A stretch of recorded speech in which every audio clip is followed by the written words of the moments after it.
Good evening. Welcome to another episode slash edition slash installment of Free Thinkers. I'm one of your hosts, Q. Nikki's going to be out today. She's chilling out, spending some time with her family. But I think we're going to have an interesting show. Surprisingly, whenever we do pick a post, we always have very interesting shows because we're not bound by one particular subject, so we kind of go on a few different things. And I know Denise put some things up there that we will be talking about. Shoot, I hope I can find it because she will be on in a second. But until she comes on, I hope I can find it. But in the meantime, if you've never been a part of Free Thinkers, make sure number one, if you are listening, then make sure that you like the page. Make sure that you share, and then also make sure that you what you call follow the group page, the Facebook page. And in addition to that, in addition to following the Facebook page, make sure you follow us on YouTube as well, Free Thinkers Worldwide. Now, if you've never been on, it's very simple. Go to the link that's clicked in on the Facebook page. Go to StreamYard. If you've never been on StreamYard before, very simple. All you got to do is click on it. It will let you in. And once you get in, then you go to the waiting room, and then we bring you in. So just keep in mind, Free Thinkers is a conversation with it. It's an adult conversation with adult content and sometimes adult language. Not so much from me, not on the at least not online. But if if if we live in person, then that's something different. I'll talk about that in a second. Make sure that you have something in your ears to where you can hear and the sound is not bleeding all over the place. Also, just keep in mind who you listen to. Like I said, adult language, adult content. So if you don't want anyone to hear what it is that you're talking about, or how you're talking about it, or how we're talking about it, make sure you got something in your ears. People try to say trigger warning. I don't think some people think that we say triggering things, and I don't think it's triggering. I think we have throwback conversations like people had once upon a time, and now it's very strange that just normal conversations are somewhat controversial. I don't know why, but well, I do know why. I think we're losing the ability of the art of conversation, and since we're losing that ability, and people are so immersed in social media, they're not used to speaking face to face and one on one, which makes free thinkers even more important. And you will see that in day to day activities. Whether you're at the workplace, whether in your social gatherings, people lose the ability to um, have differences and actually appreciate and respect differences. Like, if we all thought the same way, then life would really be boring. So, um, I don't know. We in a weird space right now. Um, I was telling a friend of mine, Childish Gambino, a few years ago, he put out a song called "Feels Like Summer." And I think it had double meaning to it, but most people looked at it and thought it was talking about global warming specifically. Go back and listen to the song again. There's um, additional meaning to that to that song that you might not be aware of. So feels like summer. Every time I see some of the stuff that's going on, I look on videos and threads and the way society is operating, it reminds me of that song, Childish Gambino, Feels Like Summer. Um, and that's that's only if you can hear it. Like some people say, "Oh, you listening to Jimmy, but you don't hear Jimmy." It's two Ah! different things. So that's one of those. What's going on, Denise? Well, I love that reference. I love that movie. I used to run it into the ground as a kid. Wait, man, can't jump. Mm, Or was it Billy? Was I it feel like Billy? I'm getting a lag. You are? Hope I hope Jimmy. You talking about Jimmy? I thought it was No, Billy. I thought that was the he was white talking guy about hanging Jimi out. Hendrix. He said, "You listen to Jimmy, but you don't hear Oh Jimmy." yeah. That's what. Yeah. Billy was the name that was. They were referencing Jimi Hendrix. And he I said, "No, remember you now. listen to Jimmy, but you don't hear Jimmy." Mm-hmm. Oh wow, it's getting back really quick. Um, so now I'm kind of concerned because if I have to reset my computer and come out, concerned, I don't want it to cut everything out. But I see a lag in my computer, so Yeah. I might have to Me may as well, and then we'll restart. have a fresh show versus just trying to do this for another 15 minutes. Mhm.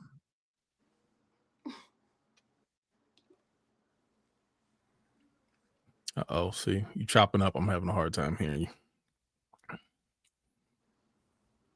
Okay. Okay, so Denise, I gave all of the base rules. So I'm gonna restart my computer, and then you Mhm. can pick the first topic that you want to go into and pick a post. So for everyone who doesn't know, before I reset my computer, I'll be out for a second.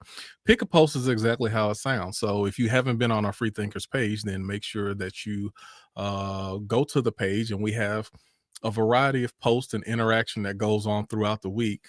Very interesting things. If I want to see interesting stuff, then I go to the Free Thinkers page. And then when you go there, then we're just going to be having conversations about different posts that's been posted throughout the course of the week, and we're going to have conversations about it. I hope you guys can hear me because I see a huge I can hear lag. you. You can hear me okay? Yep. Okay. Well, Denise, you're going to take over for a second. I'm going to restart my computer, and then I'll be back in a second. Okay, Hey cool.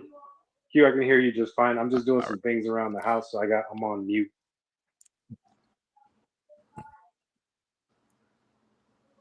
Okay, Hang on. got you. No problem. Yeah, I'm glad y'all can hear me. I can't. Every time you guys speak, then it's like this. It's It like takes a lagging. second, so I think it's a lag on my side. Okay. But okay, I'll be right back. All right, bet. Okay. So, y'all, what I want to get into right now, and this may be hard of a conversation to have. Rudy, you're just off camera, but you'll still be able to talk. Yes, ma'am, I can hear you. I got Okay. my earbuds in. Perfect. So, there was a post somebody posted on Freethinkers. Now, this is gonna get a little heavy, y'all. So I'm just prepping you now. Trigger warning for anybody who may have known someone who has died due to gun violence. So, there was a post on our page. I don't remember the man's name because it was just a clip, but there was no like mention of the man's name or his son. And so the long and the short of it is, from what someone said who posted it, was that a man, he became a vigilante by basically taking matters into his own hands because apparently the police shot his son in the back. So he went out and found a random police that didn't shoot his son in the back, and he shot him. So what people are saying, or what the drift that I'm getting, is people are like an eye for an eye kind of thing. And so I guess I've been seeing a lot of this kind of eye for eye thing, like the situation with Luigi Manigone. I don't know how to say his name, but the guy who killed the CEO of United Healthcare because of the United Healthcare's practices. So I guess what my question is this is what I like to deem it. So as you will know by how I'm going to name this, that I definitely have a bias here, but I'm calling this crash out culture. So I want to know your thoughts on, one, do you think that, like, what are your thoughts on people retaliating against innocent people for the crimes of others? And what do you think about the fact that it seems like a lot of people are championing this kind of person and supporting this kind of behavior? So then the first question is basically, what do you think about crash out culture or eye for an eye retaliation kind of incidents like that. Yeah, it's gonna be Denise. Mm-hmm. Okay. Just you and I. Okay, it's just us. Okay. Have you ever read the book? I'm sorry, I don't want to give a straight answer. No, for sure. But Go ahead. have you ever read the book Crime and Punishment by Fyodor Dostoevsky? No, can you tell me about it?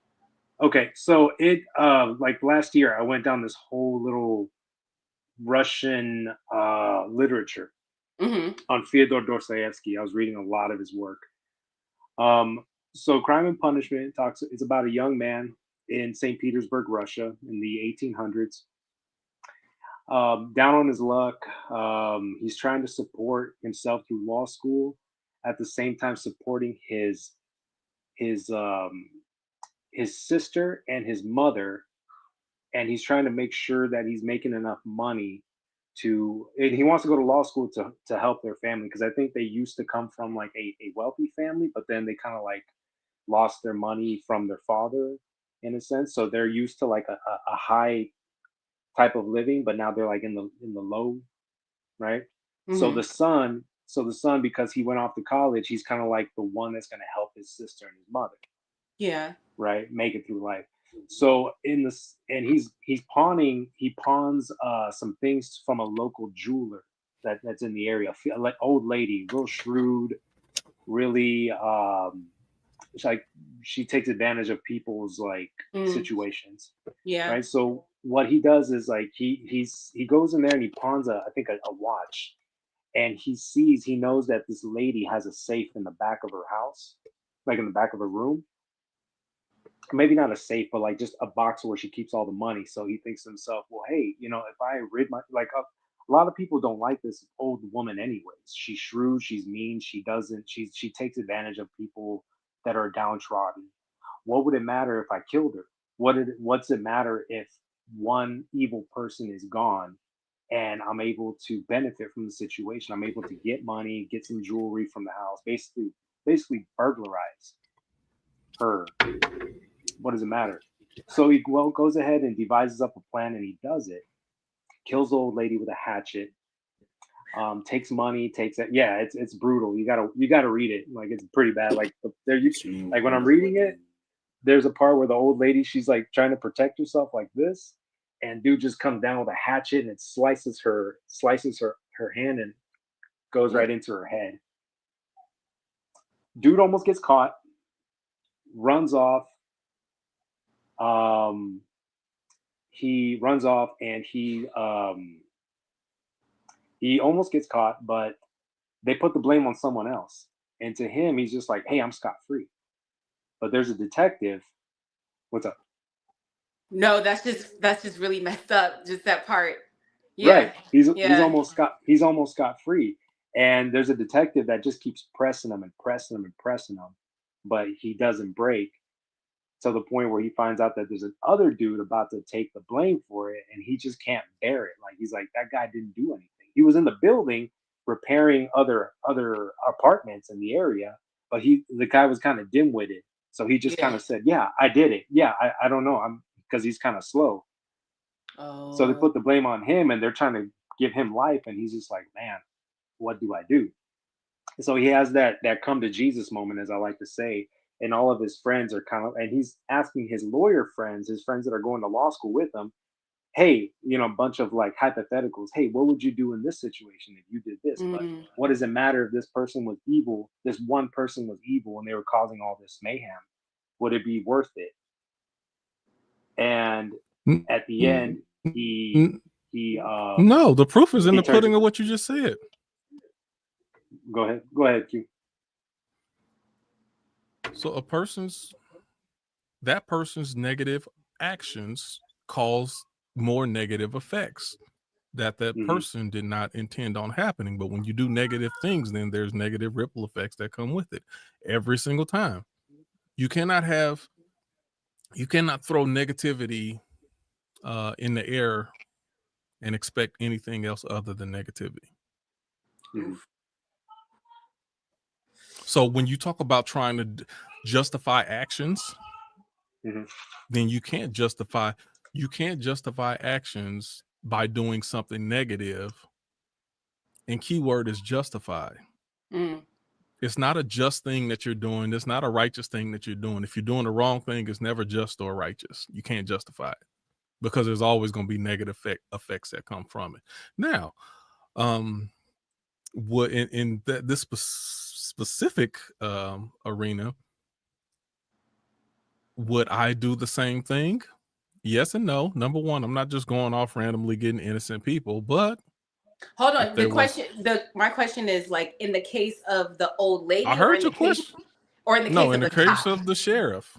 Okay, got it. In the case of the sheriff, I would not have just gone out after any random deputy or sheriff. But the people who did it, oh yeah, they would have been on the list. Now, is that right? No, it's not right. You're still going to perpetuate more violence, and then more is going to come from that. And when I do that, then there's going to be retaliation either to myself or someone who looks like me. There's always ripple effects. So you just, I would say that's a little more justifiable. That's a little more justifiable to get that person. Yeah. Now, yes. On the other hand, I will say this though.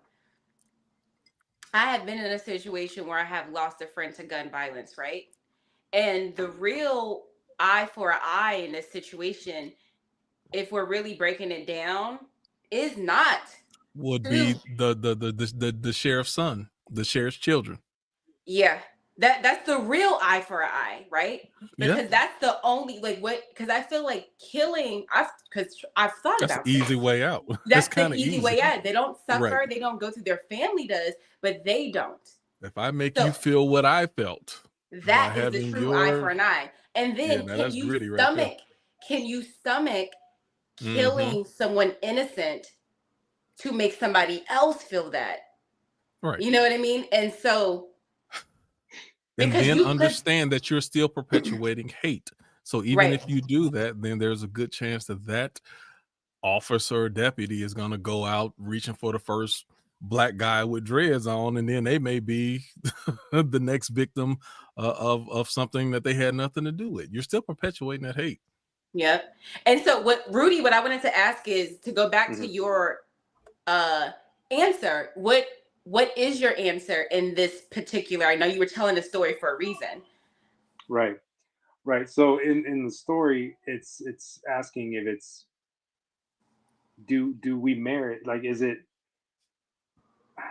basically saying, like, who are we to pass that kind of judgment on to the next person, right? Because that's what the law is for. I'm a man with a gun in my hand.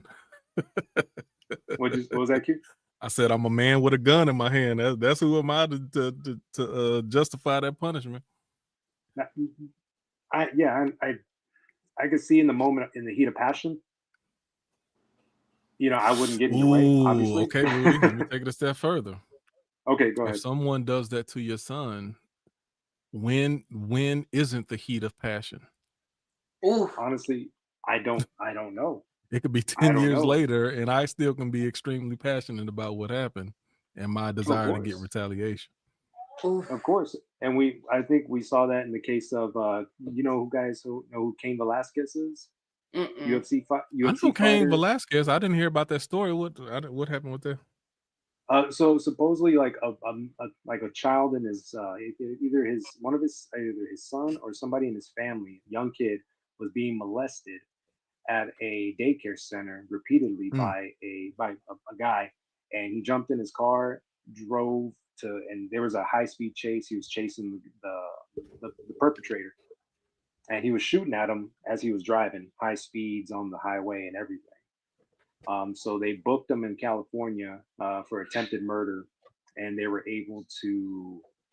He took a plea deal, and a lot of people were, and he did. He did time served. So they gave him 5 years. He served 4, time served. So he's only going to do about a year in prison, maybe less. Right? That person, absolutely crazy or unaware. Because Cain Velasquez is not the person you want to mess with their family. Exactly. You got to be crazy. The thing is like, he would do what any father would do. What any what anybody would do. That did some of that happened to one of my nieces, my nephews, my little cousin, especially my daughters, Right. my son. Man, I I don't know if I could. That would be that come to Jesus moment. I'm You know, pretty certain of what I would do. I'm not gonna say it on airwaves. But the point is, whatever my decision is, I can't act like it's right, no matter what. The correct. moment something happens, I know what I'm going to do, but I also know that it's wrong as well. Right.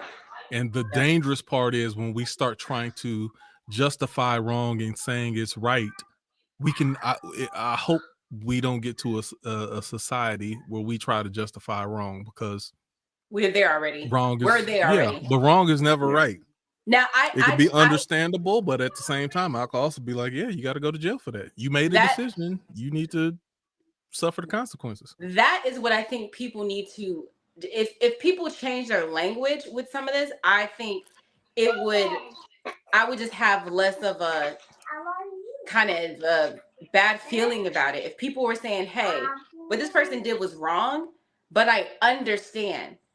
Right. I completely understand why a man would say, you just killed my black son, shot him in the back, and I know more than likely you will get off, still have a pension and all this other stuff, right?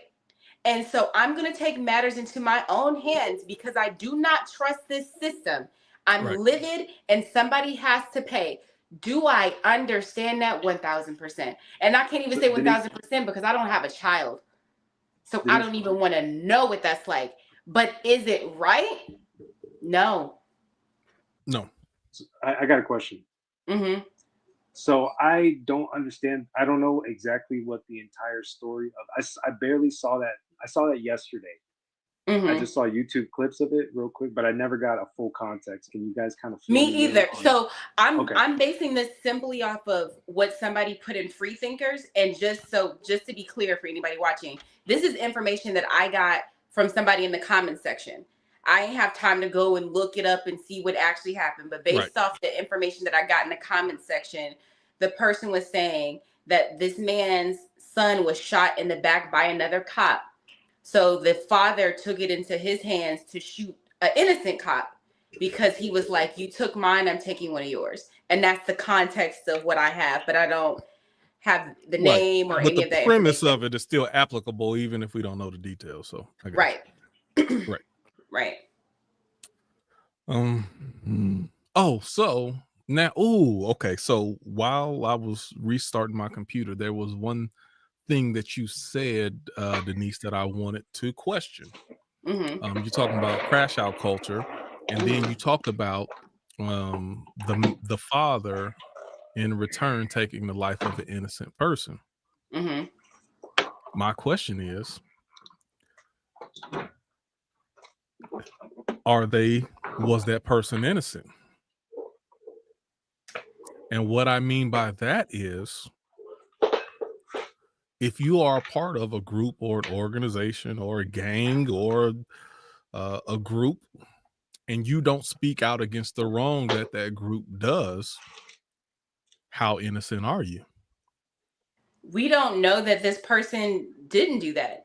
Just because you're a part of an organization doesn't mean that you agree with everything that organization does. I'm sure, Q, you've worked for some companies that have some pretty shitty behavior that you don't agree with, how they treat their customers or how they treat their employees. And there's only so much you can do or say, right? And you may be, and hold on, and you may be on the job actually saying these things. I've told y'all, there's been plenty of times where I was like, hold on, y'all. That's why I say it. I don't agree with that. I don't like that. That's wrong. You just fired a bunch of people that I work with. Or you're taking on this client's racist, whatever. But that would be crazy if somebody walked into where I worked and assumed where I stood with the values of the company simply because I work there and need a job, and then killed me because of what they think my values are and aren't. And you don't know that because you don't work there. And you don't know the conversations I've had. And you don't Thank you, know Denise. so you can't assume that. let's go a step further. Mm-hmm. Because one thing is, bad business practices or poor customer service or whatever you want to call it. When you're talking about taking an innocent life, let me throw a hypothetical out to you. Mm-hmm. If you were working for a company Mm-hmm. and you found out, say that company was on some Bernie Madoff type stuff, and they were scamming old people and stealing their money. Once you learn this information, would you continue to work for that company? Absolutely not. Okay. If Denise? the culture is to scam, if the culture is to intentionally do these things versus this is what the boss is saying, this is what we doing, Mm-hmm. versus an employee doing a one-off thing on their own. That's not the same thing. That's not the same thing. If one bad apple or a few bad apples are doing bad things, it's very different from the owner saying, this is how we operate and this is what we do. It's just not the same thing. Okay. Well, some people would argue not only the police system, but more specifically sheriffs and departments. If you even go back, goodness gracious, I got to get a door for this. If you go back and look at how and why the sheriff department started, Mm-hmm. you will see exactly why they operate in ways that they do. Like, go back and look at the history of sheriffs and how and why and when they started. I'm And then you'd be assuming like, this is oh, they're operating exactly how they're supposed to operate. right, but that's not everybody's intention. That's not there's so I many get people. it. I'm But all I'm doing is proposing a question. I'm saying if this is it's the a thing. This is the thing. Oftentimes we complain about how we don't have a seat at the table and ain't nobody sticking up for us, ain't nobody saying nothing, and then we want to completely detach ourselves from the system that's affecting us without creating a new system. It's impossible. So if you have the fact of the matter is the cops exist, they're supposed to protect and serve. All of them do not do that. Trust me, I know. That's how I got this scar right here. But what I'm saying is this: if we don't have someone in the room to speak up for us, or we don't have someone in a situation to stand in and be like, hey, we just seen this a couple of weeks ago where there was a black cop and there was this white cop getting rowdy, and the black cop was like, whoa, stepped in and Oh stopped yeah, him. I posted that. Yeah, that was crazy. So what are we to do? Completely just disengage and then whatever happens to us versus actually being in the mix and doing what we can? Because imagine a police force with no people of color at all. I don't want that. It's not even about color. It's about But right and wrong. it's So if about right you're and in wrong. the system Yes. and a part of the system, then you need to speak up against the wrongs of that system. But And see, you don't know that's what one of the people things are doing to do that. You don't know the internal work that people are doing to do that. That's true. That's true. That's true. That's true. You don't. They have programs, and I don't. they have meetings, there's all kind of stuff, initiatives that people do at these jobs to get stuff done. But It's you never going to see do the light of day. understand, as long as you put that uniform and that badge on under the system the way it is, you are looked at and considered a part of that system. Yeah. But how you decide to behave within that system is all on you. And So that's people one of can't the. But assume. okay, but People can't Denise, assume how your behavior is going to be. Denise, let's go back to my last example. Oh, I got another example for you, but go ahead. Okay, you working at this company, right? Mm-hmm. And you find out that they Ponzi scheming and they swindling old people out of their money and they taking everybody's 401k and they doing all that. And then your response is, I'm going to HR, I'm speaking up, I'm telling them that it's wrong to do, but you're still working there and you're still a part of that system. So regardless of what you're saying, you're still profiting off of other people's or that company's wrongdoing. I'm also part of a greater system, right? Which is capitalism. I don't condone that either, right? Okay. See? So I'm at Mhm. this job only because of capitalism, which is a system that I can't really escape. So I'm trapped, essentially, right? So I would disagree with that. I would say you're not trapped. There's plenty of jobs in capitalism in a capitalistic society you can go out there and get. You don't have to be a part of that. Right. But in between me looking for a new job and the current climate that we have right now, where everybody's getting laid off and been getting laid off for the last, what? How many years people been getting laid off? About 4 years? Okay. 5 years, right? Mm-hmm. So I have to go get another job, but these bills gonna be bills.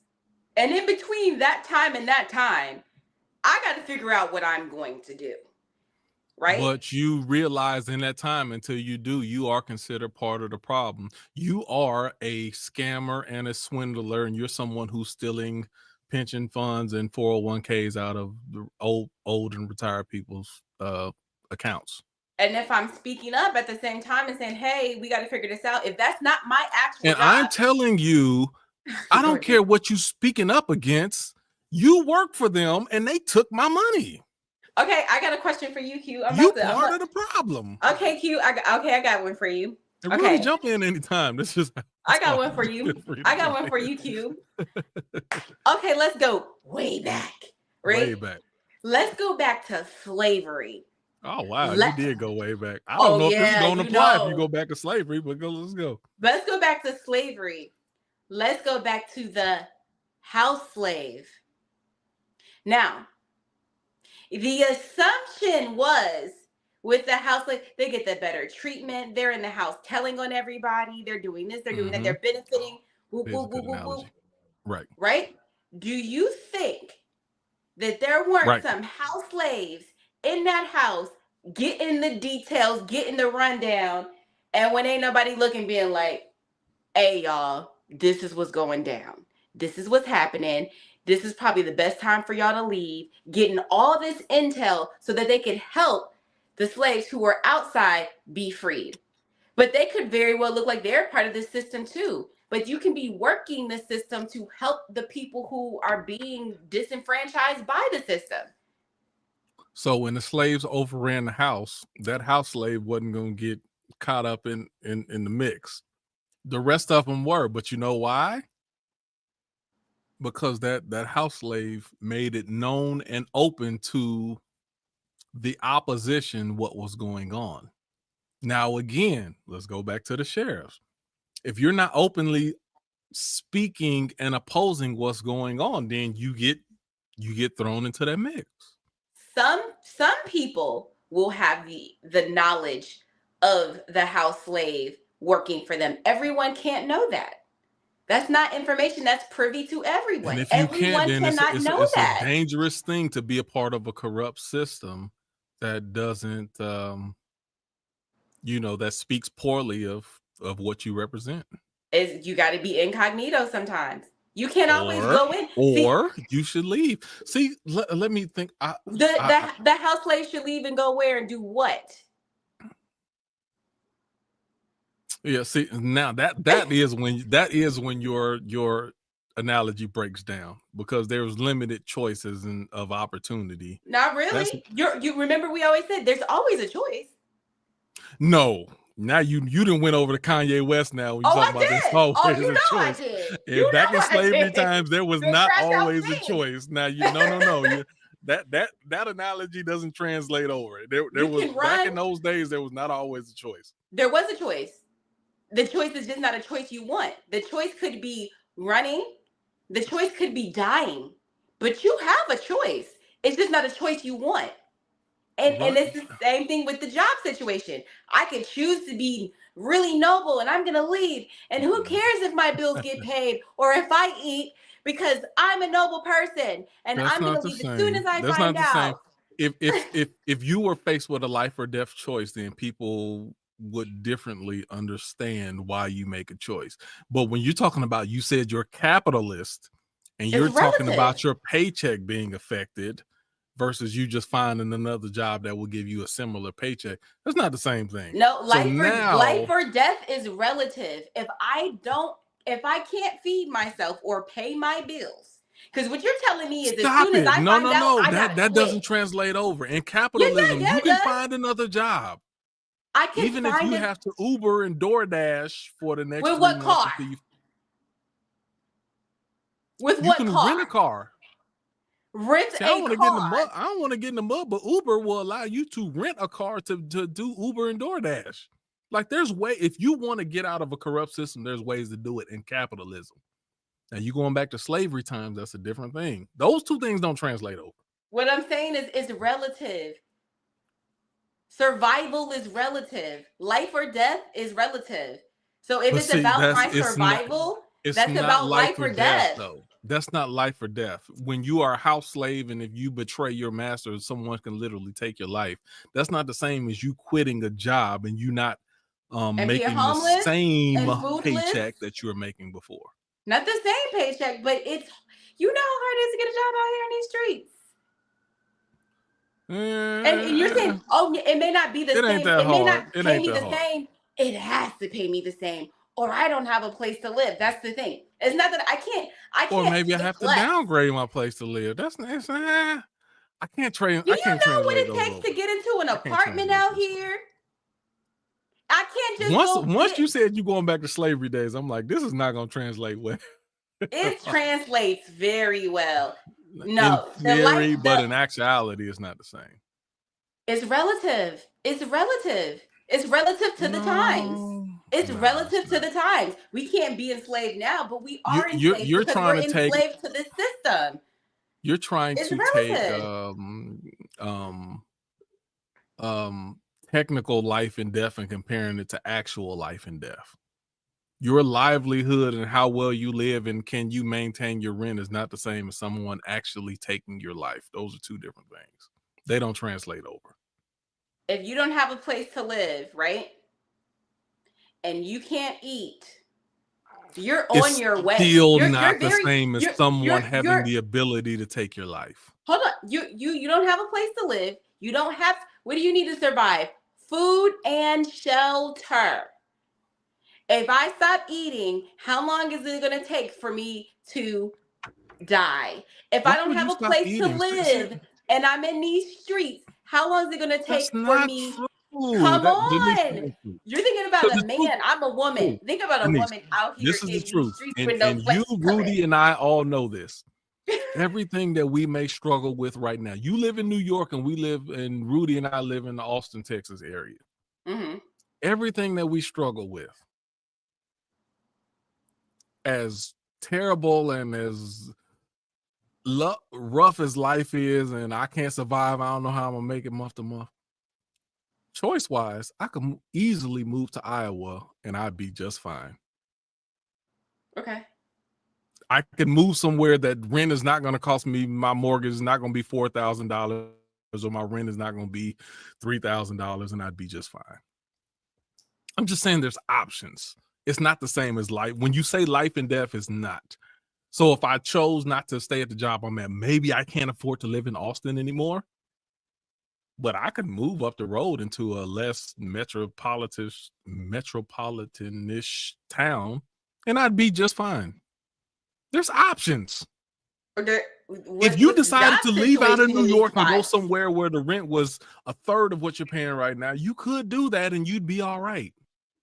Where? Okay. Let's say I move anywhere outside of New York, California, Texas. You'll be fine. This is the thing. Yes, but my pay is more here because it has to be more here, and my pay is going to be less elsewhere because that's. But even if your pay got cut down by a third, and you moved to Nebraska, you'd be just fine. I'm from a smaller city. I'm just telling you. Me too. People don't make the same amount that I'm making. They doing just fine living in the city that we come from. Everybody all right. Okay. Well, it's all relative. And my whole point is there's options. It's the things that we act like are life or death are not really life or death. Now, if you go back to slavery times, that was actual life and death. See, so Rudy, Still a just so you choice. know, Rudy, just so you know, she's a Kanye West fan, so she says some of the same stuff that Kanye talk about. Oh my Oh, God, you slave! just outed me right now. Slavery was a choice. I feel outed right now. It's rough You out know, here trying to be a slavery was a Kanye fan. choice. You just She told has that Kanye everybody. mindset, so she just rolled through it like ain't no big deal. Okay. Rudy, anything you want to close this one off with before we go to the next one? I don't know the whole context of what happened of that. Or just in general of like the concept that we're talking about, not even The necessarily for this concept of particular. someone wanted get back or revenge based off of what was done to their son. Yeah. Is it justifiable? Or in general, period. You... It could be based on the book reference that you made, all that. Right, all of it.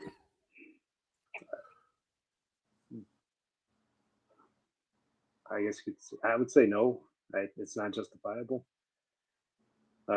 That's what the court system is there for, and I understand that the court system can be biased, especially towards cops, because cops are allowed to lie. They're allowed to do all kinds of things to make a case and to win their case, and that's how they get promoted. But Rudy, let me throw something in. Yeah, go ahead. And even your president is making it more legal for the cops to do whatever they want to with impunity. How do you feel about that?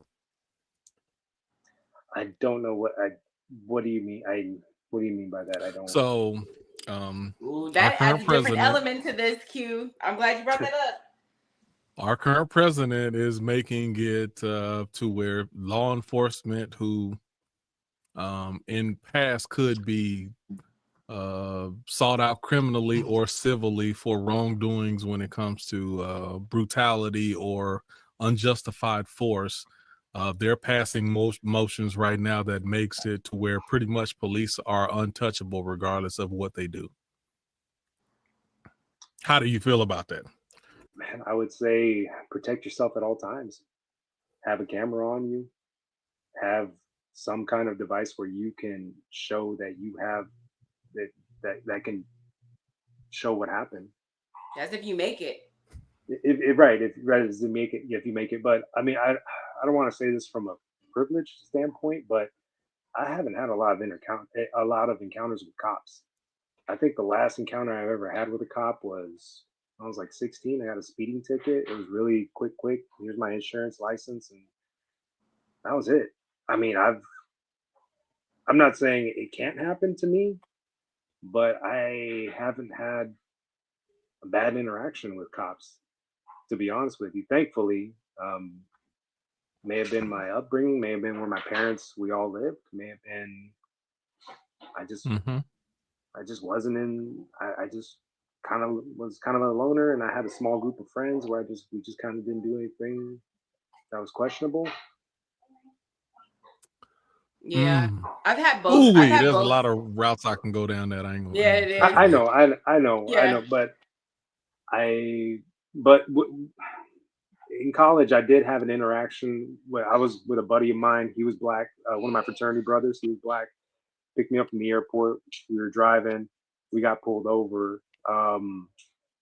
His car didn't have his tags on. We were in Boise, Idaho. He didn't have his tags. He already knew it. Cop came up to him and spoke to him and was like, "Hey, pulled you over for your tags." He's like, "Yeah, I just ordered them." And he showed him on the phone, like, "I just ordered them. Here's my license, registration, my insurance, and all that." Cop went back. And there's a second cop next to me on my passenger side and had the light on. And of course, I had my hands on my lap, just sitting there. I wasn't moving or anything. And the other cop came back and he was asking me, he's like, "Hey, I need your ID too." I'm like, "For what? I didn't break no law." And he's just like, "Oh, you're not wearing a seatbelt." I clearly had the seatbelt. I had a white shirt and a black seatbelt across my chest. And I was like, "Are you serious?" I was like, "Look at this." And I pulled it up and I snapped it and it snapped on my chest. And I'm like, "What do you mean I don't have a?" I was like, and my buddy, and he walked off, and my buddy was like, "Why didn't you give me your ID?" I was like, "Dude," I was like, "I didn't do anything wrong. I was like, he clearly lied. He saw a seatbelt. I have a white polo shirt on, and there's a black seatbelt. He clearly saw it. Right. He was just trying to lie. He was trying to get me to fumble. And that's the dangerous part. So for the most part, I haven't had any major problems with law enforcement. However, the reason I haven't had any major law issues with law enforcement is because I always comply, even when I know it's going against my rights. Yeah, like Q couldn't have said that. Exactly. He would have been pulled out the car. So in an instance where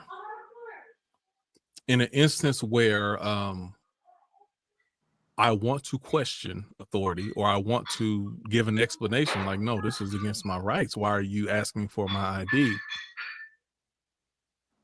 I don't stand on that because I know what escalation looks like. And sometimes people could be looking for things to escalate if you already do. So oftentimes I've complied when I know I shouldn't have to comply.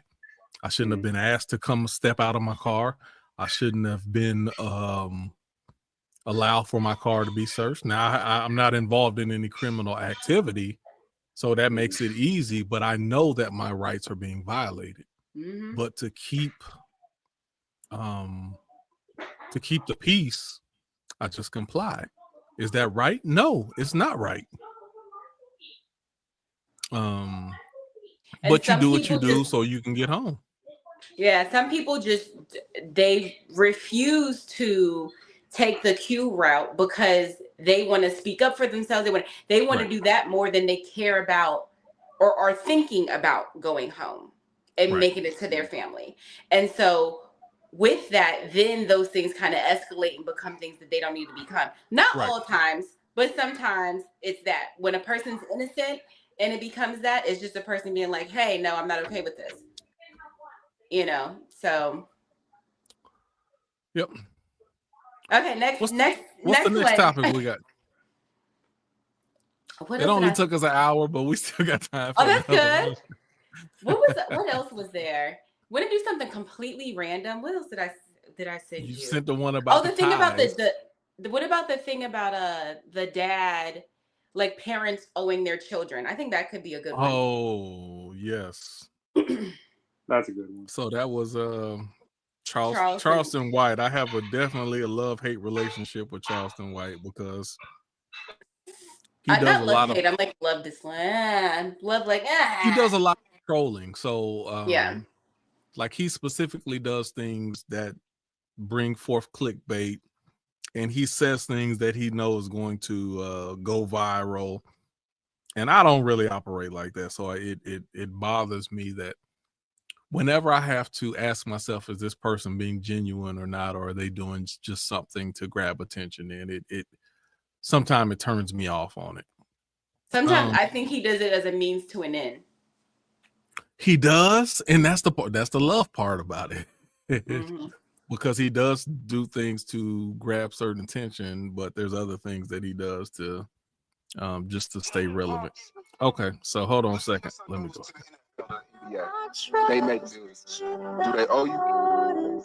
But you funded in basketball stuff growing up. We can barely kind of hear that, Q. You might just have to explain it. It's kind of like choppy. Okay. So you may have I saw the video. I saw the video on the. Yeah, just explain it to the viewership with the context. Okay. In a nutshell, they were saying that if your child becomes successful, if your child makes it, whether it's the NBA, whether they just become successful area, does your child then owe you for all of the time, the blood, sweat, tears, the driving back and forth to get them to this practice or recital or rehearsal and all these things that they're doing? Do they owe you? And Charleston White's response was, no, you don't. They don't owe you anything. They didn't ask to be brought into this world. You brought them into this world, and whatever you do for them, that's what you do. But it's not with the expectation of a return. And that was his final sentiment. And for me, I agree with it. I agree with it. Rudy? I agree. Yeah. I mean, I knew it was going to be I felt like that was going to be I need somebody else on here because I knew you guys were going to say that. Like, yeah, that's it. So, but the other thing I'll say is, if you raise your child right, and if you properly brought them up without you having that expectation or demand, and because you see, that's one of the things. It was one of the worst looks I saw. What's the guy's name? Who the guy who used to do the magazine? And he has the daughter that's very popular R&B rap artist right now. God, why? Benzino. Yeah. So Benzino was, Coi Leray. So Benzino was over here crying and fussing about I guess she didn't do something for him that he expected her to do for him. And I was like, why does she have to do anything for you? And everything that he said, it just sounded ridiculous. It sounded so ridiculous to me, like she owed him something. Oof. Oh, I got thoughts, y'all. I have personally heard someone say that they got to make sure that they're taking care of their daughters because they need someone to take care of them when they get old. And I'm saying that to say, I think children know when you are doing something for your benefit for them and not for just their benefit. And I think that if a child can detect, like, they're just trying to use me to get to a certain space, as opposed to this person believes in my dreams and is pushing me hard because they want me to make it, your default setting is going to be to look out for the person who really saw you and wanted to support what you were doing versus the person who's like, I'm trying to hit a lick. I'm trying to get out of the hood. I'm trying to make sure I'm taken care of for life, and you're my exit plan. I think that's a very different type of energy, and the child will respond, or person will respond very differently to that. So let me tell you something. I have a similar mindset, but the key word is expectation. Mindset to what? Similar mindset to what aspect of what I'm saying? I'm going to take care of my kids, and if I treat them right and I do right for them and I raise them right, if I'm ever in a position of need, it's not that, oh, now what I did for you, you got to do for me, but it's a reciprocal family thing. We take care of family no matter what. But that's not why you're taking care of them. That's not why. Exactly. That's not your driving. That's not your driving force. That is not my driving force. That's correct. But there is somewhere in the back of it, as you get older and your knees get weak and you got to go to the hospital more often, you do hope at some point in time that what you've invested, if you've invested properly with your children, that they will be willing and able to pick up that slack whenever you're unable to do so. That's a hope, but it's not an expectation. Right. I don't expect you to. And for some reason, if my children went their own ways and they didn't take care of me, I wouldn't be calling them like, you owe me. After everything that I did for you, then you owe. No, it would never be anything like that. Just like my parents have never, ever in life made any type of statement as though me or my siblings owe them anything based off of what they did for me. Now, we do everything that we can, and we are prepared to do what as they enter into their final stages. Now, my dad is in better health than I am, so he not worried about it as much, but without there ever being anything that's said, we will jump in immediately. Hey, mom, are you done yet? You ready to retire? Who you want to come live with?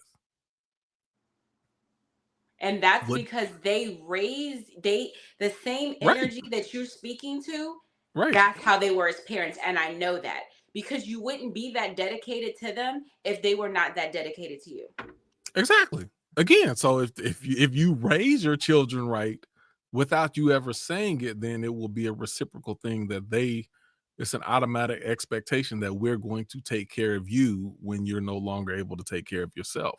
That goes without being said. But there was never an expectation because I did this, then I expect this. Never, ever. And I never do that to my children. Like, I expect this from you. That'll never happen. I have a question because I feel like we are speaking from a privileged place because of our culture, right? I feel like American culture is different from other cultures. Like I feel like it's true. Like a lot of like, you know, first generation people, their parents straight up are like, expectation is you're taking care of me. That Period. is. I've spoke to a lot of Asian cultures, and the expectation is, yes, you will take care of your elders at Caribbeans too. time.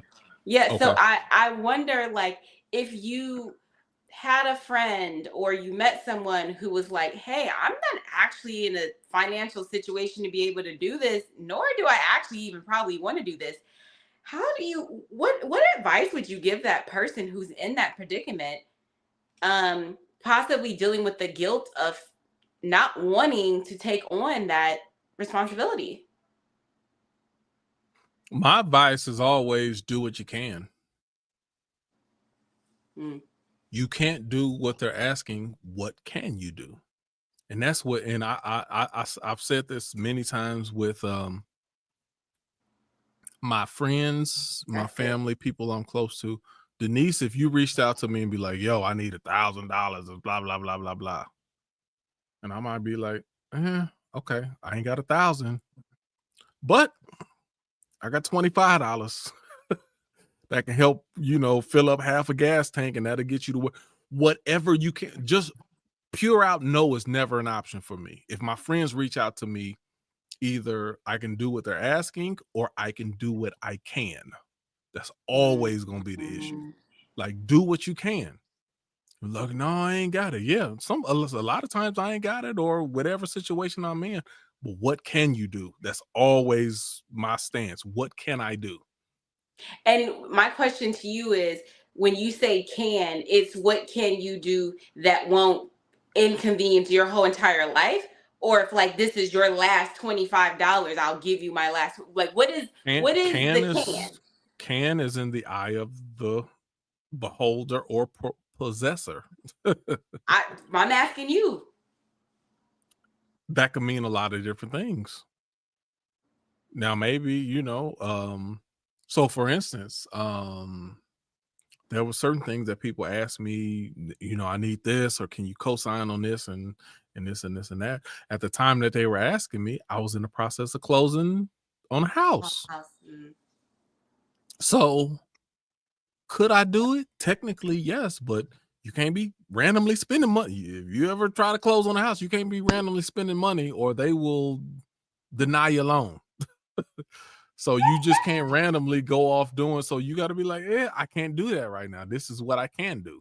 I can pull this from this account that's not being accounted for, but outside of that, I can't. So you have to be, that's all in the eye of the beholder. Whatever they say, that's what you have to go off of. And nobody else has the ability to count my pockets. Right. And you don't get to, well, what about this? I just saw you go on a cruise. Hey, you don't get to ask those questions. This is what I'm telling you I can do right now. That's it. Rudy, what's your advice to someone who is in a situation where their parents are asking them to take care of them and they don't want to, or are just not able to? What would you tell that person? I guess I'd piggyback off of what Q said. Just do what you can. Just whatever you could to help out. Give them rides to the, you know, maybe if you can't hook them up with money, give them rides to, you know, their doctor's appointments. Maybe drop off some groceries, because I know that's like a big bill for, you know, people that have groceries. something like that. Check in on them, those kind of things. I'd say, just like those little things, just kind of to show that you're still there and you can do what you can. And if they're tough asking for situation. more, how do you put a boundary in place for people who you're like, listen, I'm tapped out at this point? How do you put a boundary in for your family? Oh, that's easy for me. How do you let us know? Tell us. No, whenever you're trying to put more on me than what I'm telling you I can put on you, then that in itself is an issue. Because number one, if you know me and my character, if I tell you this is what I can do, this is what I can do.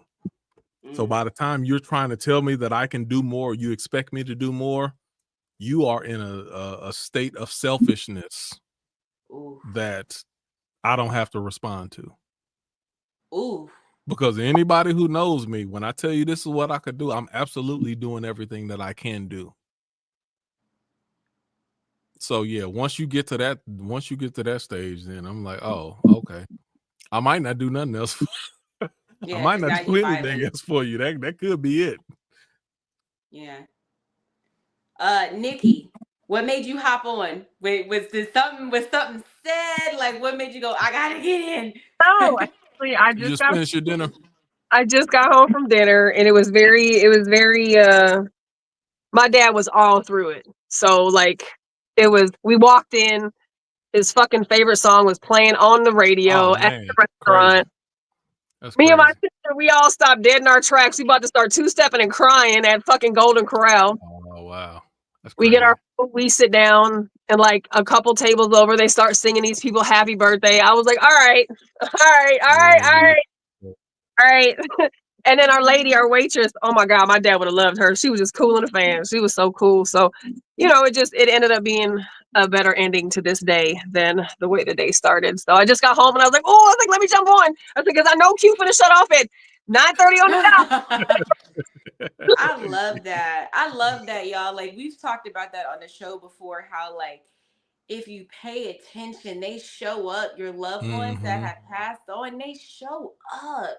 If you're just paying attention. So I love the fact that, like, even though the day didn't start off so well, he was, soon as you walked in the door, he letting you know, I'm still here. I'm still here. We knew. He made sure that we knew that. That's what's up. Yeah, it was great. It was real good.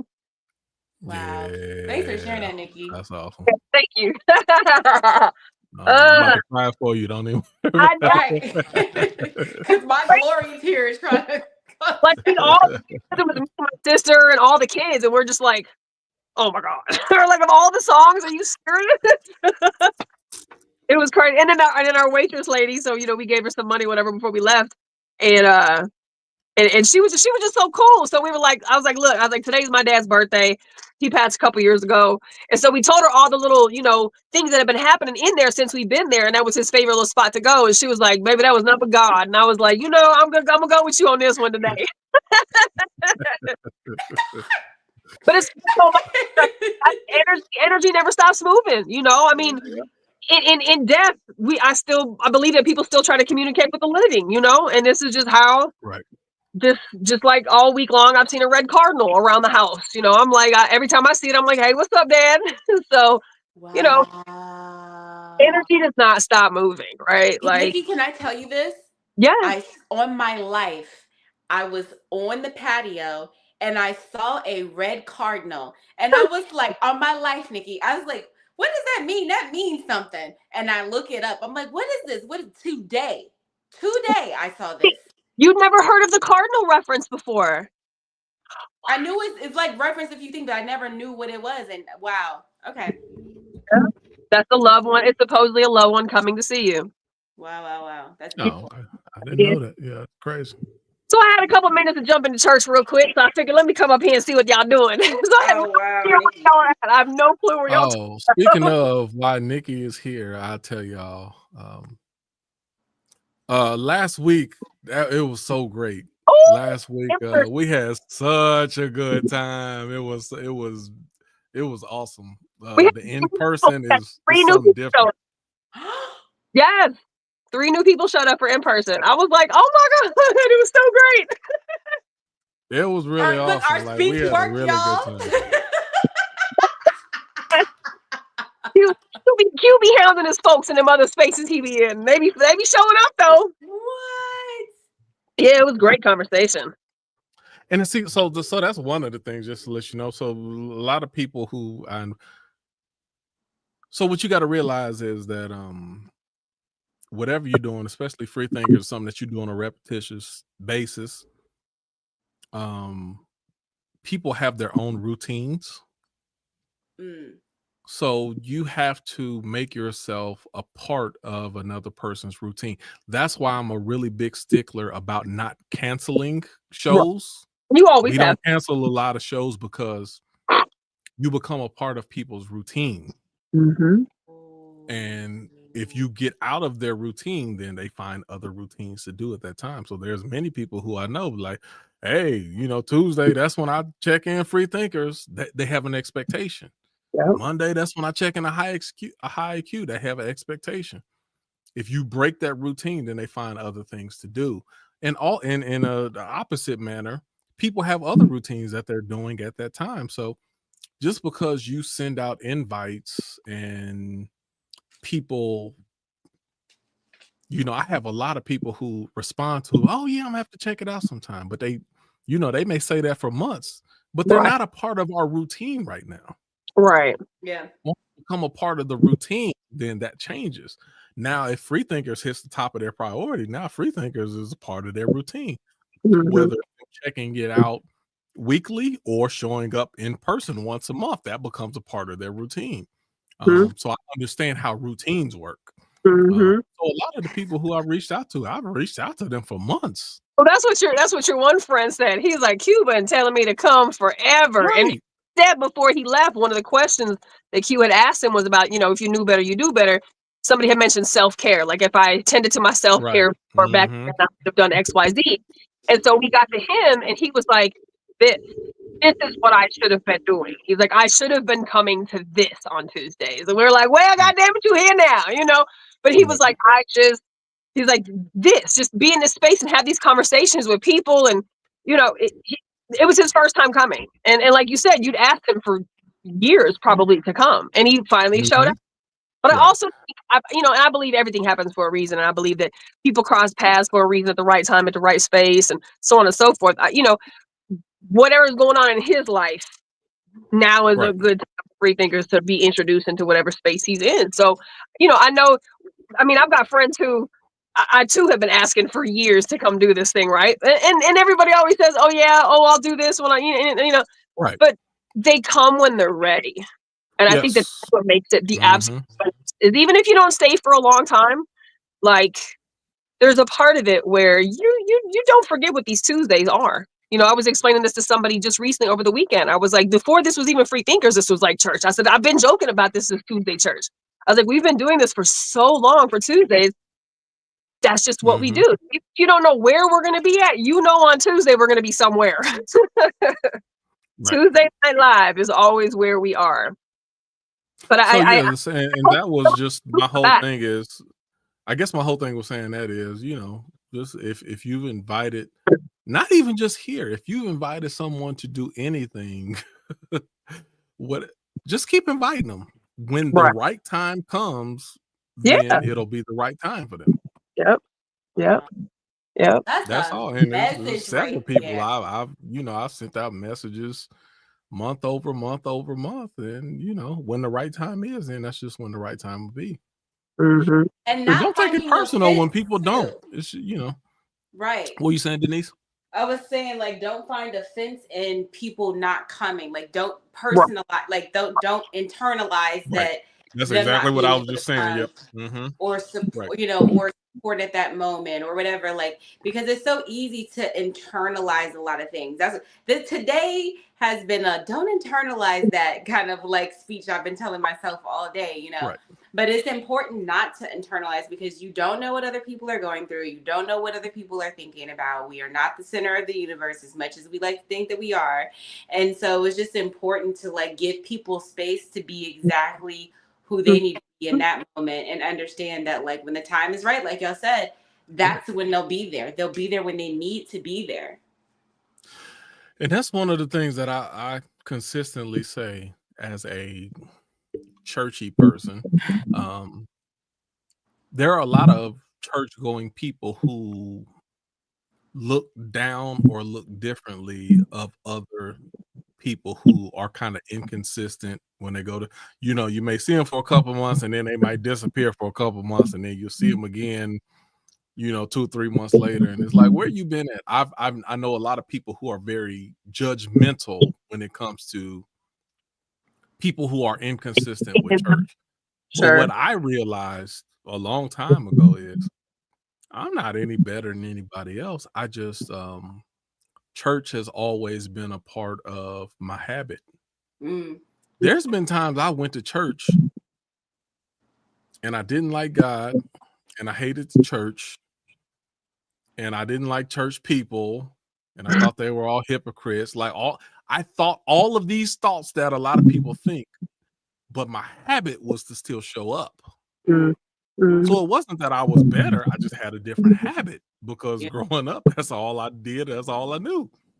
So even I could be disgruntled and still be at church where other people just did. Did that make me better? No, it didn't make me better. I just have different habits. There's some people like my best friend. He was a personal trainer at one point in time. He has a habit of working out. So whether he like it, love it, hate it, life ain't good, whatever, he still goes to the gym. He's still gonna work out regardless. I never had that habit. So I'm in it for 2 weeks and then I fall out for a month and then I come back in and just inconsistent because you just didn't develop the same habit. Did that make me better or worse? No, we just had different habits. That's all. So anyway, that's all I'm saying is, when people are not rejecting you, it's a routine. It don't make you better or worse. That's all. We need to do a topic on habits. Oh, I'm getting my notebook right now. Hold on. That's there we go. Write it down. Because I started to ask, but I was like, it's too late to do this. It's too late. It's too late to go on a tangent. No, go ahead. Ask. Go ahead. Go ahead. Ask. I'm gonna do a topic about habits, though. I got my notebook. Hold on. I wanted to ask, what's a habit that you have that you think if other people had, it would be beneficial to them? Oh, hey, that's a topic. I have a habit of self-evaluation. Ooh. I think that would be so beneficial to people. Ooh. So I don't walk around in depression unaware. Ooh. When I get in a slump, I recognize it immediately. Q, ooh, you at that place. Q. So then I already have certain things. It's weird, but it's also beneficial if you could be in a state of depression and know it and already have steps lined up to work yourself out of it. Ooh. So Ooh. I get down often. I deal with things emotionally. I get stressed out. And I realize, Q, woo, you there. You at that place. Let's put in the places. I start working out. There's certain things that I do to work out to push out internal aggression that I don't know how to, I really got to hit the gym. I really got to get back into my favorite comedians. I got to start helping people. These are all things that I do to work myself out of depressed situations. Yeah. But the first thing, you can't do it if you don't acknowledge where you are and you're not aware of where you are. I have a whole thing and I get into these phases often, but I recognize it quickly and I already have steps to work myself out of it. That's good, Q. That's good. I'm telling you, like, as I'm hearing you say this, right? Like the 12 steps applies to everything. It really does. Like you have to acknowledge and identify first. You can't, what they say, you can't change something that you don't acknowledge exists. Yeah. Right. The downside is most people don't have the tools, right? And unfortunately, we have to go through some shit to acquire those tools, but them tools are necessary. Right. Because sometimes we are all we got to pull us out of those spaces. Sometimes. That is true. Nikki, what Absolutely. about you? Habits that I have that would be helpful to other people. Well, every fucking thing I do. No, I'm just kidding.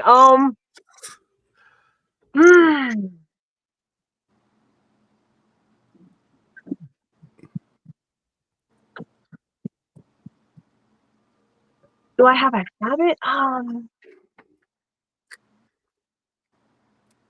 I don't know. You might have to come back to me. Rudy, anything come to mind? Any habit? Okay, hold on. I have one. I have a habit. I have like a kind of like this. It's almost similar to what Q was saying about evaluation, but I have like this growth mindset kind of habit where I'm like, okay, I've been doing this for a while. What's up? Do we need to do more? Do we need to change something? Do we need to shift something? How can this be better? And that is like a regular thought process that I have with everything. It's like, how can I grow here? What can I do to grow?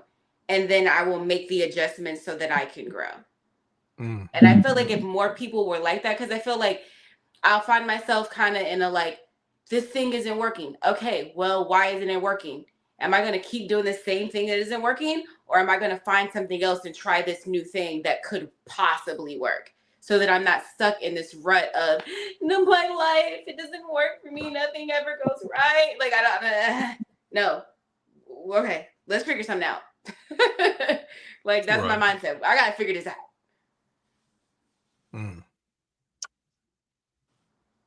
I like the first thing that comes to my mind is toxic positivity, right? But I feel like, what do you mean by that? Well, because you never heard that phrase?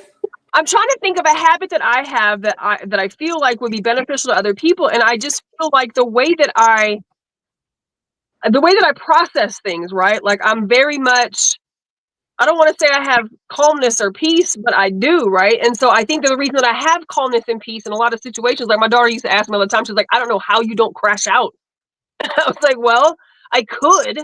I have all the chemical components to crash. Right. Trust me, I didn't crash down. Like, but I really live my day to day, I think, with the unsubconscious understanding that the serenity prayer really does fucking work. True. Right. That it true. really every single situation. That's true. Again, this is what I've been born and bred with, right? And so I've watched this my whole life. And my dad was the original meme maker. Like I didn't even know this, but my dad been making memes my whole life. And these are the things, the slogans that have stuck with me my whole life, that I've found a way to use them in my day to day. And when I should be fucking falling apart, I'm not. When I should be sliding down a razor blade into fucking alcohol, I'm not, right? Like, because I know that if I just stay in a space of calmness, or try to stay in a place of peace, you know, in a place of balance, in a place of harmony, in a place of empathy, in a place of sympathy, in a place of understanding, I don't have anxiety. Shit doesn't get to me, right? I don't worry about things I can't worry about. Like, and so many people spend so much time worrying about the uncontrollables that I don't not worry about them, but they don't control my life.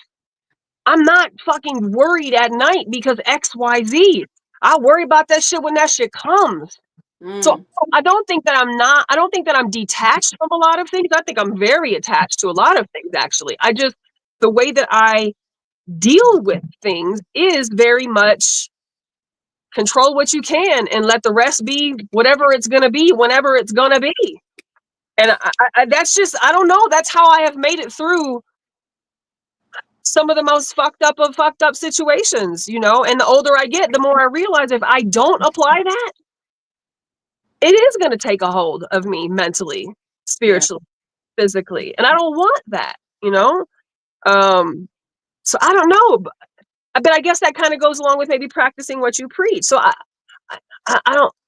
because I'm not a disciplined person, like going to the gym on a regular basis. And like, you know, there's a lot of things I don't do as habits.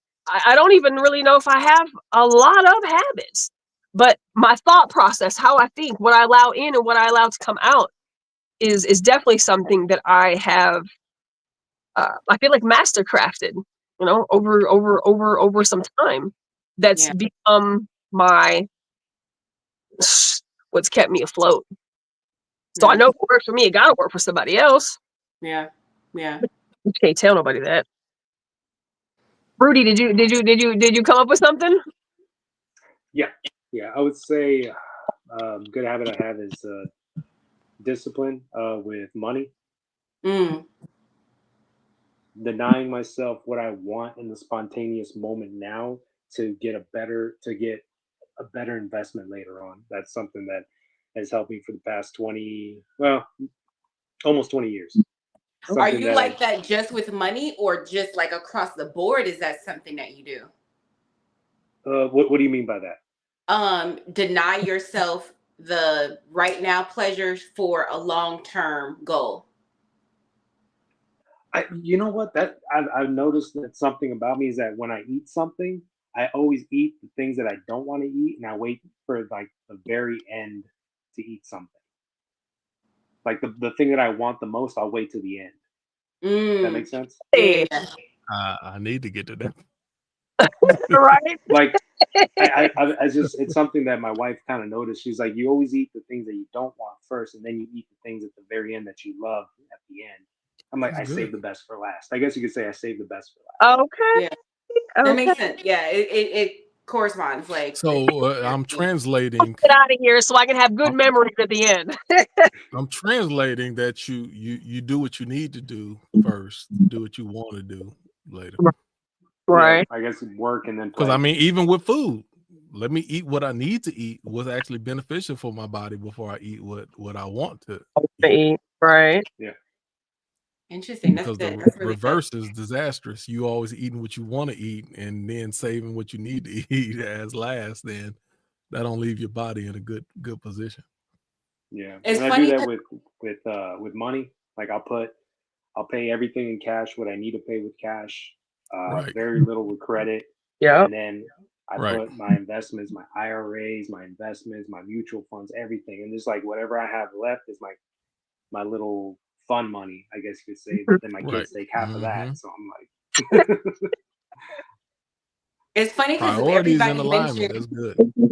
yeah. Everybody kind of mentioned as a habit, like a particular mindset. Right. It's really the mindset Yep. that It is. we talked about. That's really good. Well, but that's what creates the habits. I mean, the action is, of course, just a follow through, but it's all in the mind first. If we don't get this up here right, our actions are never going to match because we don't believe them to be true. But if Ooh. we True. get this right up here, then of course our actions are generally going to match because we believe Yep. that this to be true. Yeah. It is a That mindset. starts Like with the mind first. I'm even wise enough to know that in my lack of discipline, I'm still super disciplined. I just know where I don't have discipline, right? So like Mhm. Right. I try to minimize as many self-sabotaging behaviors as I possibly can. Yeah. Mhm. Yeah. As a man thinketh. Yep. Was he? Mm-hmm. Absolutely. Yep. Yep. All right. We finished or we done? And you want one more, Denise? What we doing? Nikki? Go ahead. You know, I play the game. We can log off. We can stay in. I'm good. We can do whatever y'all want to do. Post wise, oh God, I posted so many things. Ooh. Oh. Did you guys talk about What? Go ahead, Denise. Go you ahead. go ahead. It was one that I know was like a BS post, but it was still an interesting conversation. Okay. Okay. And Let's so, go. because Heather always posts this. Shout out to Heather. She always Oh, posts. the broadest relationship post ever. Yeah, but they're so good, right? So the It's perfect. Yeah. I did a whole show concept. off of Heather's post. Go ahead. So the concept of this particular story was pretty much in a nutshell. A woman was in the car and there was like the dog put some rotting stuff in the car, so it made her try to figure out what's in this car because it stinks. So upon her looking for whatever's in this car that's stinking, she finds like a wristband for a newborn baby that has her husband's last name. So she's like, bro, who is this baby? And the husband's like, look, I know that this other kid in the house that you claiming is my son is not my son. And I've been knowing this for some time now. So what I need you to do in this Shut moment. up. No, I don't want to hear that. I don't want to What hear I that. need you to do in this moment is accept what I'm coming with, because I already No, accepted what shut you was up. coming with. No, I ain't no, even much say no. nothing to you. So No. thoughts. No. It goes back to what I said in the original post. You can't do wrong and think right is going to come out of it. Wrong will always have wrong ripple effects connected to it. Right. And that has nothing to do with your character. Right. If you try to justify your character and what you do based off of what another person does, that's on you. Yeah. Yeah. You had the ability to make different decisions, but you think I'm doing wrong because of your wrongdoing. That don't equal out. That's poor character on your part. Plain and simple. Don't make it right. They don't. Two wrongs do not make it right. Do not make it right. No. Now somebody else, I mean, you can disagree with me. I'm just that's my hard stance on it. But go ahead. And I didn't even read the comments after it to see what other people's thoughts were. Did anybody think that dude was legit? Like he was justified? Because there's no way you can justify that. Like I don't know. I didn't actually read the comments. I thought that the post was so ridiculous that I didn't even get to the comments. But I have been in a situation where somebody did something to me, and I then felt like if whatever I'm doing does not hit where your thing hit, you need to forgive whatever I got going on here. No. If I can forgive this, I need you to forgive this. I do. I really do. And I'm going to act out. No. No. And see, but that's the whole thing, Denise. It's not about how they respond to your actions. It's about you and your character and what you will allow or won't allow in your circle or in your actions. What they do has nothing to do with you as a person. So when you try to say, oh, since you went down in the mud, then I went down in the mud. Okay, well then you a muddy person. Yeah. Don't try to act like you're righteous when you are muddy. No, you I made muddy decisions. Righteous. Oh, I don't try to act righteous, but what I am saying is, look, I'm upset. You want me to stay? Guess what? That's justifying. That's justifying. No, and the truth, not justifying. That is justifying. And if you want to go further into the truth, then you're really not much better than they are. No, because Jesus heart. Because you are, if you need someone else to do something and then it justifies you to do wrongdoing, you're really doing what you already wanted to do in the first place. I can't say I disagree, but what I can say is, so don't make them out as a bad person because they did it first and you did it second. No, not that they're bad. They're a bad person for sure. But my point is this. And so are you. My point is this. If I can forgive you. And so are you, Denise. If I can forgive you for this, if I need a little bit of payback, and it's not this. It's somewhere down here. But you're not any better than they are. You showed your character by your actions.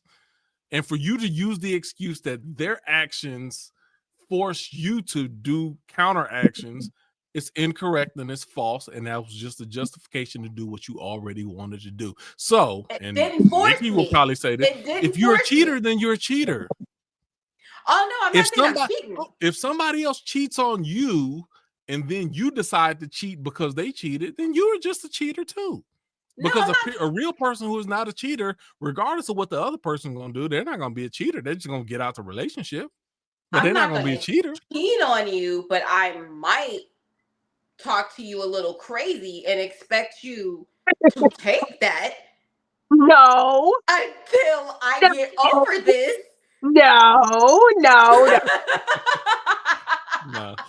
And girl, I'm with you, but The grown-up math tells me that I can't fight fire with fire. The grown-up math tells me, if I'm gonna justify and rationalize behavior, I mean, a lot of that should just be cop-outs for us to do some bullshit, right? Because hurt people hurt people. Yeah. The fucking day. I try to stay a grown-up in most situations, so that I don't have to have shit to apologize for later, right? Or make amends later. Like I'll apologize, but I really had to have done something, right? Like I'd rather take the high road, and I'm okay with that. So what was a funny thing? I had a conversation with somebody a couple weeks. I don't know, maybe it was a couple weeks ago, maybe it was last week. Wasn't that long ago? Where I was having a conversation. I don't remember exactly what the conversation was about. It was about some of the crazy stuff we talk about. But I talked about being a cheater. Even in my relationship and in my previous marriage, I talked about being a cheater. Mm-hmm. And then the person asked me about my spouse and what they did. Did they cheat or did they? I was like, okay, well, I said that's a fair question. Yes, actually they did also, and they did it first. But I never mentioned what they did. Right. And I didn't mention what they did first that caused, because it wasn't about because they did this, I did this. I can be responsible for my part in it. And I could talk about what I did, regardless of even if they cheated first or whatever they did. I'm like, no, I'm responsible for what I do as a person, and that's as an individual. So even when I speak on it, then I just speak about my part. Right. I don't speak about, well, because they did this, then that forced me to. No, that's some weak ass shit. That's real. I did what I did because I'm a human being and I had a choice and I made a choice. Plain and simple.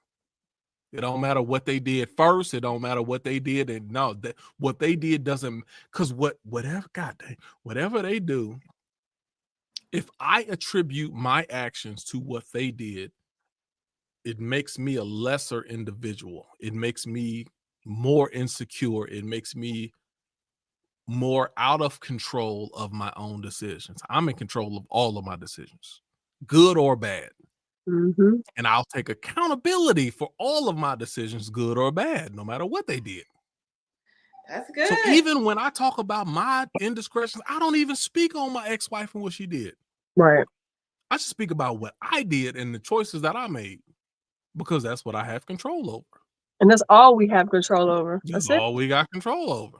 It. And that's one of the things my daddy told me. You can only worry about your side of the street. So quit trying to be in everybody else's motherfucking business. Mhm. You can't dish out somebody's karma. You can't But dish if I out. walk around talking about I did this because she did this, Right. that makes me a weak individual. Ooh, and that's literally how we started the show. Mm-hmm. That's literally how we started the show. It's like, is it okay for somebody to do X because somebody else did Y? Nope. Dang. It doesn't. Dang, that's good. I feel like, yeah. I mean, it's true though. It's true. Like, honestly, y'all, it's like it. There's this one quote one of my friends said: "If what's in you will come out of you." Mm-hmm. So, if you want to do something, you will look for an excuse to do it. If you want to treat a person like shit, you'll look for an excuse to treat them like shit. If you're looking for a reason to hurt somebody, you will find a reason to hurt somebody. If you're looking for a reason to love somebody, you're going to find a reason to love them. If you're looking for a reason to forgive, you're going to find a reason to forgive. Whatever it is that's really, truly in your heart, I feel like when people mistreat you, it makes you see who you really are based on whatever decisions you decide to make. So I think there was a post that I think Nikki may have posted about how it was either, I think it may have been you, about how we find our reflections. Oh yes. Yeah. And we if a person is mistreating us, it's because there's something in them that it's in us that we need to sort through. Mm-hmm. And so we find our reflections, because it's true. Like, this person treated me like shit, and I was like, I'm gonna find a way to treat you like shit. I may not cheat on you, but I'm going to hurt you because that was what was in me. It was in me to want to inflict pain, which is why I found someone who inflicted pain so that I could inflict pain. So it's just like I got to sort through that so that I don't want to behave that way. Ooh. Think about how many people get into relationships unsubconsciously with the intention of trying to create pain because they themselves are still in a space of pain. And so they get with people that they know that they can maybe, talk crazy to or push around or just treat poorly because they know they can. Like, that's so dangerous to me, right? Like, that's so destructive to me. And I don't think everybody's like that, but I think there's a lot of people out there walking around it's true. walking to hurt people. Dangerous. It is So dangerous. Yes. It is Ooh, dangerous. But I tell you what, like taking the high road in situations where, you could hurt somebody, whether it's physically, whether it's verbally, whether it's emotionally, taking the high road in situations when you could slice somebody up, you get, I don't want to even say rewarded, right? But you get the return energy on that later. And it always serves. Ooh. But but okay, Nikki, the return is not in that person. Right. It's you showing yourself that you've elevated in character. Absolutely. It ain't even about the other person. And I'm not having to apologize for acting an ass. I'm not having to apologize for embarrassing myself. I'm not having to apologize for, just being straight dumb fuck with it when I could have chose peace, calm, process this differently. And these are tools, of course, that we learn over time too. Unfortunately, none of us were generally given these things when we were little, which is why we value these things as we get older.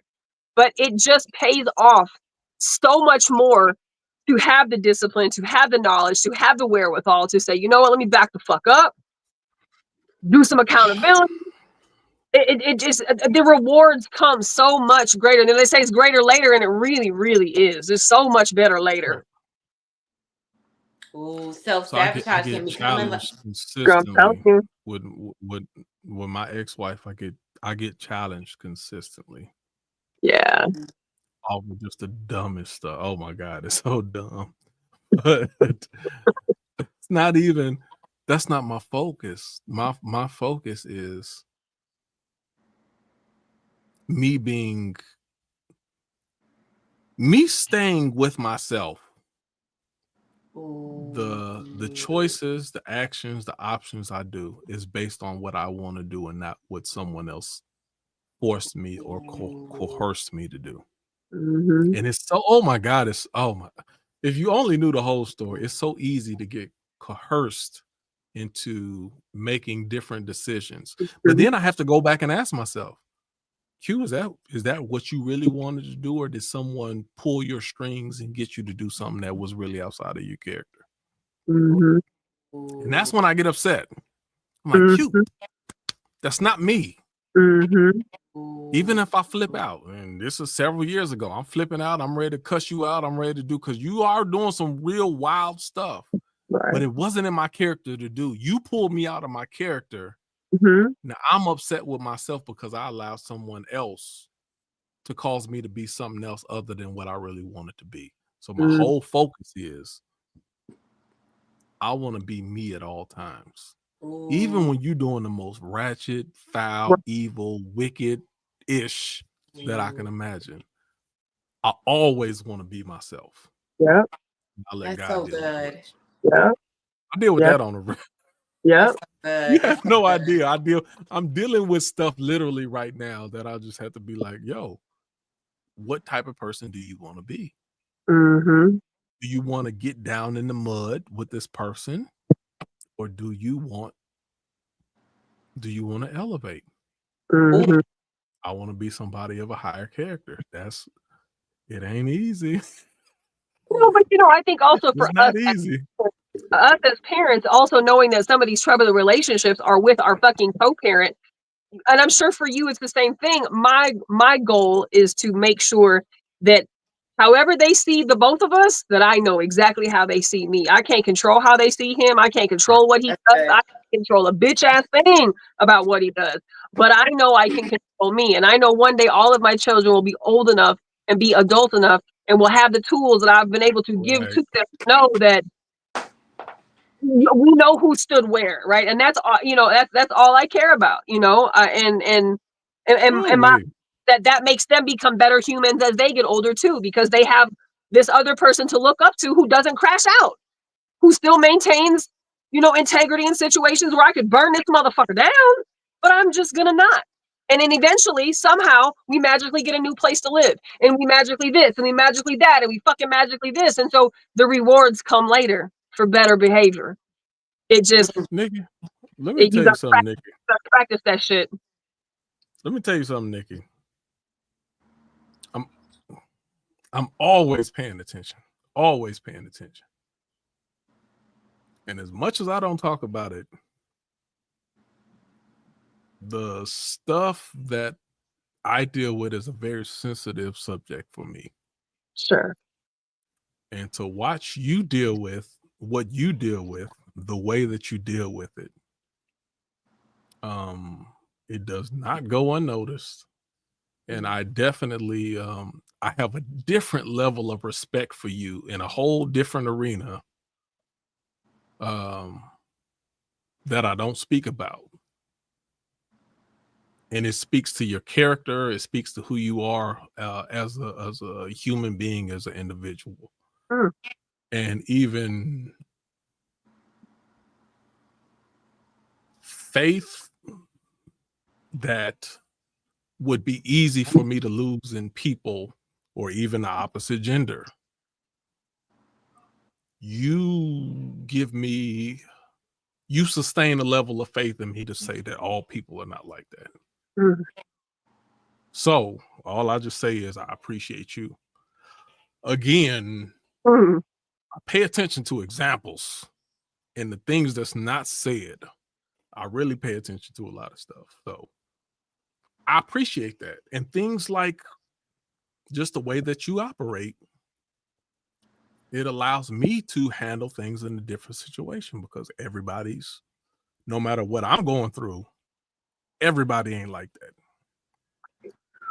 So I just say I appreciate you. Thank you. And that's why I continue to do what I do, because of people like you. To just continue to be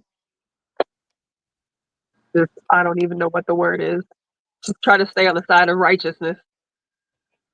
Because everybody isn't the same. That's correct. You also were put in my life for a reason. And it's interesting how a lot of the times that we have parallel situations happening, right? And it does allow us to see things from different spaces. But things like that for me, because of the situation that I go through with my kids and their dad, lets me know that my kids are going to be okay. And that's all I care about. So all I care about is that they're going to be okay. So when men tell me things like that, I appreciate that more than you could ever know. That's all I care about. And I really appreciate you. Thank you. Appreciate you as well. Thank you. Thank you for saying that.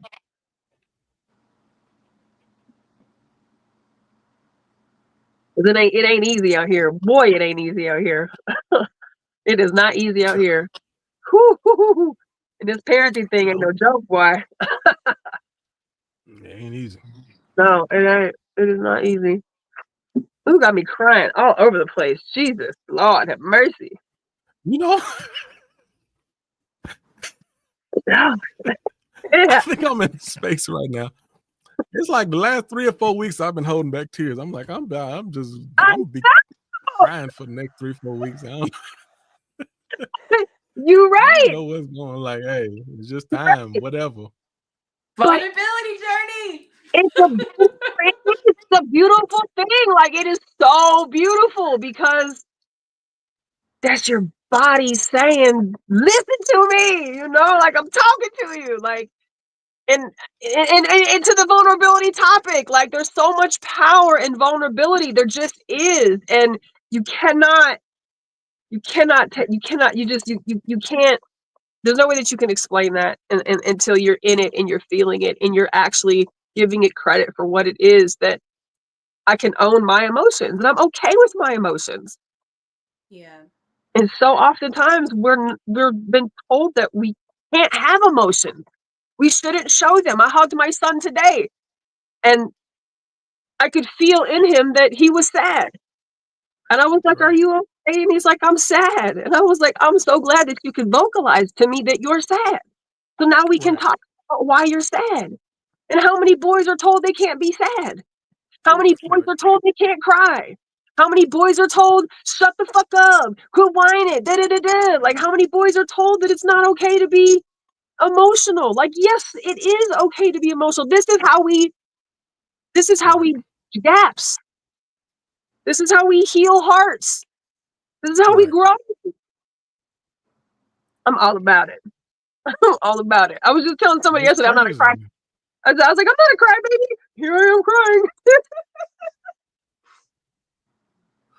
But that's good, And y'all. I that, think you know, it's that's the good. crazy part, because as hard as life is, you better be in touch with your emotions. Shoot. Yep. Yeah. Yep. If you're Life not, you ain't no gotta. It's life ain't no joke. No. If you're not emotional with the way that life is and society is and your personal life is, then you're not a human being. Mm-hmm. whew. You are human. So go ahead and, be human. Oof. I mean, how much more crashing out do we need to see people doing, right? Like, people are crashing out because they can't address their emotions. They can't address their feelings. They don't know Right. how to address their feelings. People are just crashing out left and right.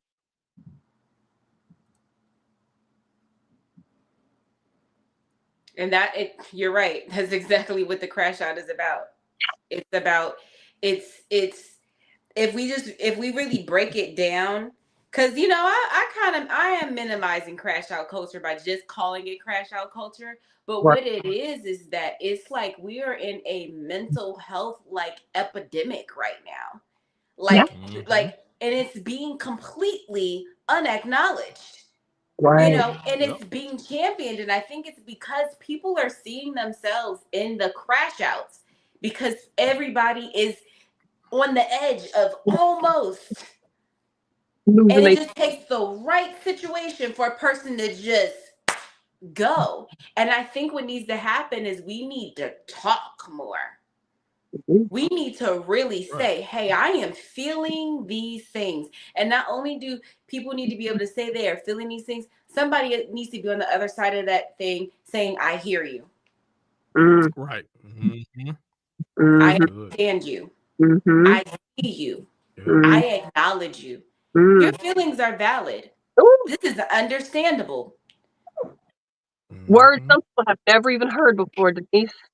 Not from their parents, not from their partners. Some words have never been spoken to people like that. And that's all most of us ever really want, is just to be fucking heard, validated. You ain't even got to agree with me. Just hear me, please. Right. Validate Yeah. you. Like, that's all I need is just the validation. That's wild. It's very wild. Jesus, man. Something else I wanted to point out too. I just really appreciate the just acknowledging Nikki, right? Acknowledging what her actions, how that's fed you in some way, how that's helped you to grow, how that's helped you to do things or not do things because of Mm-hmm. seeing who she is and how she's handled herself. I think people need to be appreciated more. I think that is the thing. If you're watching this and there is somebody that you love and you care about and you're just like, wow, like if Mm-hmm. it comes to you, send them a message. Uh, Call them. Absolutely. You never know. You never know how you just That is true. acknowledging someone and what they've been able to do for you through their actions, through their being, through their character, how much that might just Right. be the thing they need that day. You just don't know. And the thing that somebody else needs to see. So thanks for And like where just I being learned that that. at is because I'm a very simple person, and the little stuff that people say to me makes such a huge difference. mhm. When we doing this show or we doing shows for free, and people stop me in the grocery store like, hey, I was listening to your show. I listened to, and they could recite back certain things that they said to me. I'm like, wow, You thank really was you. listening. Like, whoa. Right. Or certain things like with certain friends that I have, and you know, I may be trying to say things and giving them advice, and I don't think they listen to that at all.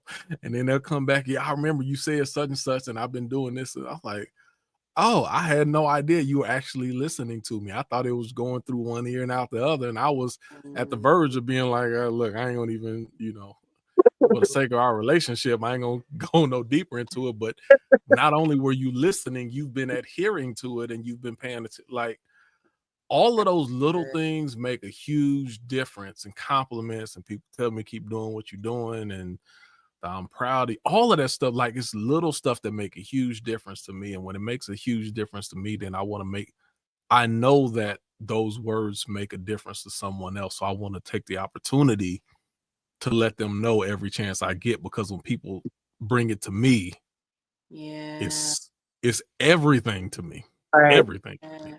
Yeah. And I want to say this too while we're here, like whatever good that you're doing is not in vain.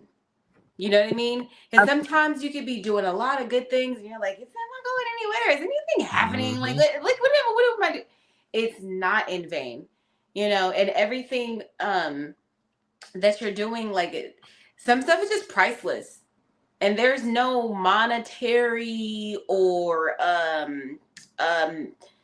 what's the word I'm looking for? Any kind of quantity of any sort, any kind of number that can equate to the good that you're doing.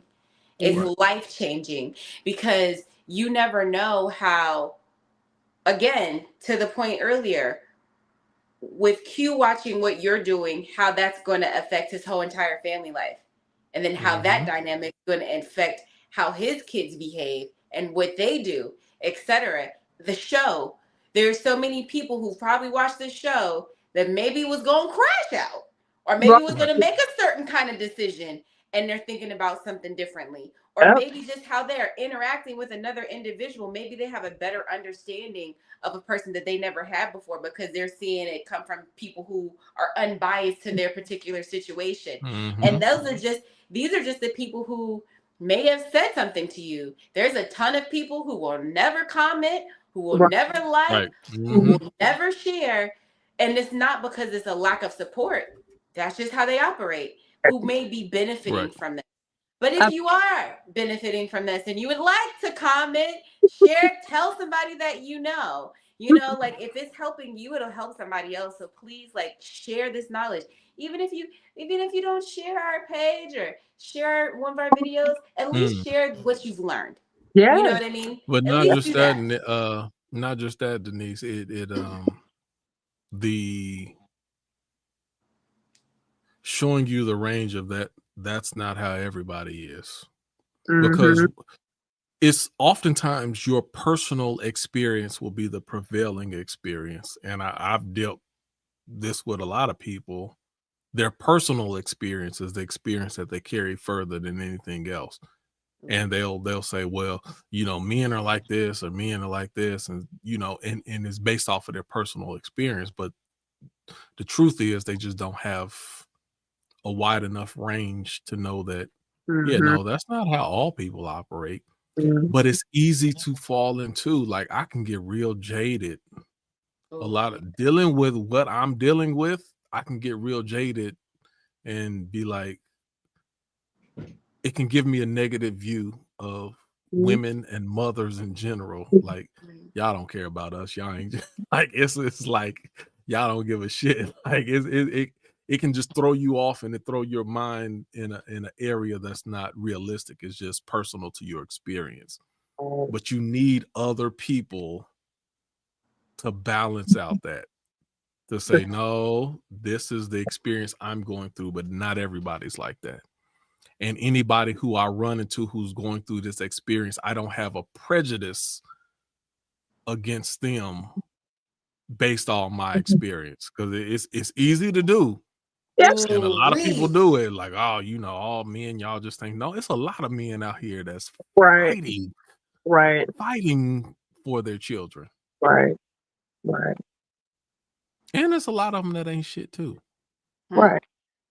You But gotta have the full balance of, there's all type of people in all spaces. Yeah. So yeah. And it's very easy to get stuck in that space too. Mm-hmm. Once that negative Nancy shit start growing in there and start kind of taking over, Right. that bitch she just go everywhere. Mm-hmm. It's real easy to stay in that, my dad would call that stinking thinking space. Mm-hmm. Stinking thinking. Yep. You can think, and that's why also, like in the 12-step program, you have to go to meetings. You got to go be around your people.